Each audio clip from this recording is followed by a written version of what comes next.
Have you ever made a decision and then second-guessed your decision? I certainly have on many of occasions, and I'm sure you have too, because you're human.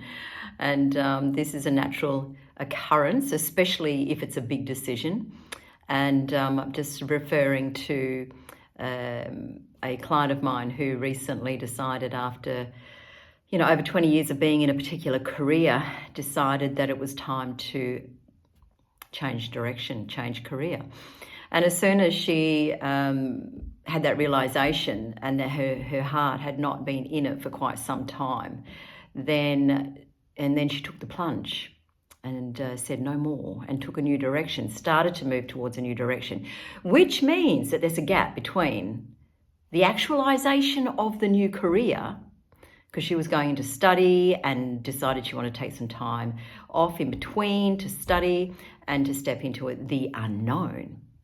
So how do you then step into the unknown whilst trusting your knowing? Hardest part. One of the things that she identified was that it was easier for her to step back into the same particular type of career, and rightly so, which she is looking at in regard to doing part-time, but only doing the areas that brings her joy, so that then that could help her build a bridge while she was studying, still have part-time, but then make sure she wanted to have, some time off.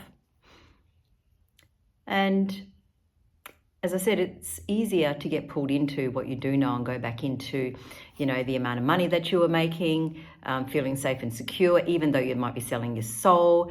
This is what's required. Isn't this what climbing the corporate ladder is all about? All those things. So she was really challenging her beliefs and what she'd been brought up with, and also the habits that she'd formed over time of what she thought success really looked like. But it wasn't until we did some work on the inside for her to identify what true values and what heart and soul success looked like and felt like to her, which was very foreign at the time, right? But once you have that realization, then that's when it's trusting the unknown whilst listening into the deep inner knowing. There's a part of you that's going, yes, this feels right. I trust my gut on this. Yeah, it takes courage to do that. So if you know that you're in some form of transition like that, just notice whether you're getting swayed back and forwards. You're going to have this, all my clients call it a bit of a tug of war. I remember going through this myself, not just in career, it's in all areas of life. When you've been habitually doing a certain thing, a certain way for so long, and all of a sudden you have a realization that this is no longer working for me, right? So you will question yourself and you will second guess yourself. That's normal.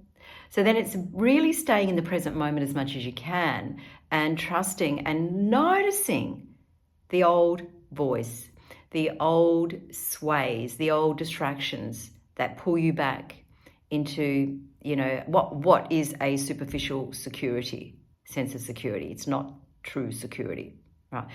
True security is in all areas of your life based on well-being, okay, and getting to know what makes you feel safe, what brings you joy, what lights you up? Okay, they're pretty important, aren't they? So then just notice those areas and bring yourself back into the present moment and, speak to it. Don't push it aside, because what you resist will persist.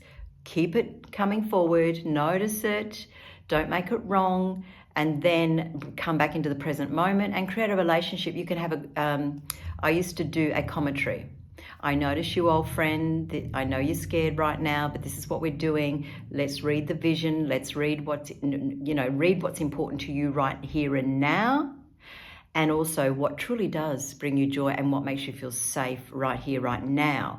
Not living into a predicted future or a hopeful future. That, again, keeps you disconnected from your heart and soul and the true calling stepping forward. It's a moment by moment, trusting, courageous game, yeah? And it takes, connecting with yourself and listening into the true voice and talking to yourself, catching yourself when you get swayed off path or comparing yourself. Been there, done that. Have to still catch myself every now and again, but certainly am a lot better at it nowadays as I stepped into the wisdom woman years. And, you know, if this is something that you would like to know more about because you're going through that transition, then please feel free to reach out and we can have a conversation, a courageous conversation about that.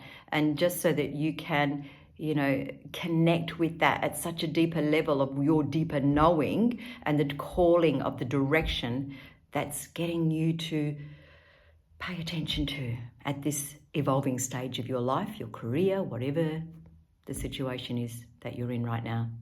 Thank you. I'm Annette Stanton. I look forward to connecting with you soon. Bye for now.